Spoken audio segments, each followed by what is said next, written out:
Hi అండి. Welcome back to my channel. నేను మీకు కల్పనానండి. ఎలా ఉన్నారండి? అందరూ బాగున్నారా? మేమైతే బాగున్నామండి.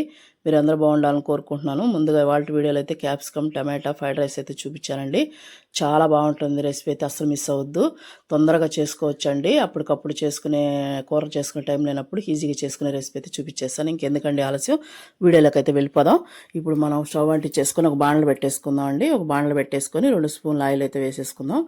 ఆయిల్ కొంచెం హీట్ అయిన తర్వాత మనం ఒక బిర్యానీ ఆకు, అనాస పువ్వు, జాపత్రి, మరాఠీ మొగ్గ వేసేసేసి ఈ 4 వేసానండి. వేసిన తర్వాత కొద్దిగా మనం ఫ్రై చేసుకుందాం. ఎందుకంటే మంచి వాసన వస్తుంది మనకు దినుసులు అనేది కొంచెం ఫ్రై అయిన తర్వాత. ఒక 3 పచ్చిమిర్చి అయితే చీల్చుకున్నానండి, 2గా అంతే చీల్చుకొని వేసేసుకుందాం. వేసేసుకొని కొద్దిగా పచ్చిమిర్చి కూడా వేగిన తర్వాత మనం ఇప్పుడు ఆనియన్ ఉంటుంది కదండి, ఆనియన్ ఒక పెద్ద సైజు ఆనియన్ అయితే తీసుకున్నాను. కొద్దిగా చిన్న ముక్కలుగా కట్ చేసేసుకొని మనం దాన్ని అయితే వేసేసుకుందాం. ఆనియన్ కొంచెం వేగనిద్దామండి. ఇది మనం టైం లేనప్పుడు పిల్లల క్యారేజీకైనా లంచ్ బాక్స్ రెసిపీస్కి చాలా బాగుంటుందండి. కర్రీ చేసే టైం లేనప్పుడు మనం ఈజీగా రైస్ ఒకటి వండి పెట్టేసుకున్నామంటే మనం అప్పటికప్పుడు పోపు పెట్టేసుకొని క్యాప్సికమ్, టమాటా ఫ్రై చాలా బాగుంటుందండి. తప్పకుండా ట్రై చేయండి. మీరే చూస్తారు దాని టేస్ట్ అనేది. సింపుల్గా కూడా అయిపోతుంది. మనకి ఇప్పుడు ఆనియన్ వేగిపోయింది కదండి. ఆనియన్ వేగిపోయిన తర్వాత మనం ఒక క్యాప్సికమ్, ఒక పెద్దది కాదండి, మీడియం సైజ్ క్యాప్సికమ్ అయితే తీసుకొని సన్న సన్న పీసెస్గా కట్ చేసుకున్నాను. 2 టమాటాలు తీసుకున్నానండి, మీడియం సైజ్. అవి కూడా చిన్న చిన్నగా కట్ చేసేసుకొని వేసేసుకుందాం. మనకి ఎందుకంటే క్యాప్సికమ్ మనకి పెద్దగా ఏం కుక్ అవ్వాల్సిన అవసరం లేదు కదండి. అందుకని టమాటా అయిపోయేటప్పటికి క్యాప్సికమ్ కూడా కుక్ అయిపోతుంది.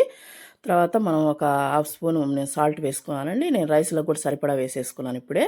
తర్వాత ఒక పావు స్పూన్ పసుపు వేసుకొని మనం ఇదే సాల్ట్ వేసామనుకోండి, టమాటా క్యాప్సికమ్ తొందరగా మగ్గిపోతుంది కూడా, ఎక్కువ టైం ఏం పట్టదు.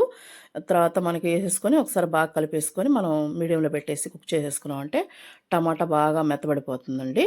తర్వాత మనం ఏంటంటే ఒక హాఫ్ స్పూన్, మనం ఎందుకంటే పచ్చిమిర్చి వేసాం కదా, ఇంకా కారం ఎక్కువ పట్టదు, ఒక హాఫ్ స్పూను కారం అయితే వేసుకొని కొంచెం పావు స్పూన్ అల్లం తెల్లగడ్డ పేస్ట్ అండి. కొంచెం కొంచెం చాలు, చాలా కొంచెం. ఎందుకనంటే అది ఉంటేనే కొంచెం టేస్ట్, ఫ్రైడ్ రైస్ టేస్ట్ మనకు వస్తుంది. అందుకని నేను ఒక హాఫ్ స్పూన్ అయితే వేసాను. తర్వాత హాఫ్ స్పూన్ కదండి, పావు స్పూన్ వేసాను. అందుకని వేసిన తర్వాత కొద్దిగా పచ్చి వాసన పోయి టమాటాలు అవన్నీ మగ్గిపోయిన తర్వాత మనం రైస్ వండి పెట్టేసుకున్నానండి. ఒక పావు సేరు అన్నం అయితే నేను వండుకున్నాను, ఒక గ్లాసు. అదైతే చల్లార్చి పెట్టేసుకున్నాను పొడి పొడిగా. తర్వాత ఇప్పుడు చల్లారిన తర్వాత మనం వేసేసుకున్నాం అంటే వేడి మీద వేసుకున్నాం అనుకోండి ముద్ద అయిపోద్ది. అందుకని చల్లారిన తర్వాత వేసేసుకోవాలి. ఇలా పొడి పొడిగా వండించుకోవాలండి. ఎప్పుడు కూడా అన్నం ముద్దగా వండామంటే ముద్దగా ఉంటుంది. కొంచెం పొళ్ళుగానే రైస్ వండుకోవాలి. అలా వండుకుంటేనే ఫ్రైడ్ రైస్కి చాలా బాగుంటుంది.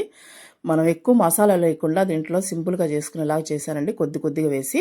తర్వాత అన్నం బాగా కలిపేసిన తర్వాత ఇదిగోండి ధనియాల పొడి, వేయించి పొడి చేసుకున్న ధనియాల పొడి ఒక పావు స్పూను. తర్వాత మనకి జీలకర్ర వేయించి పొడి చేసుకునేది ఒక పావు స్పూను అంతే. ఎక్కువ కొంచెం వేసామంటే వేసానండి, ఫ్లేవర్స్ పట్టడానికి. ఒకసారి ఫ్లేవర్స్ అన్నీ పట్టేలా కలుపుకునేసేసి కొంచెం అన్నం హీట్ అయిన తర్వాత పొగలు వచ్చేంత వరకు ఉండించుకుంటే మనకి క్యాప్సికమ్, టమాటా ఫ్రైడ్ రైస్ అయితే రెడీ అవుతుంది.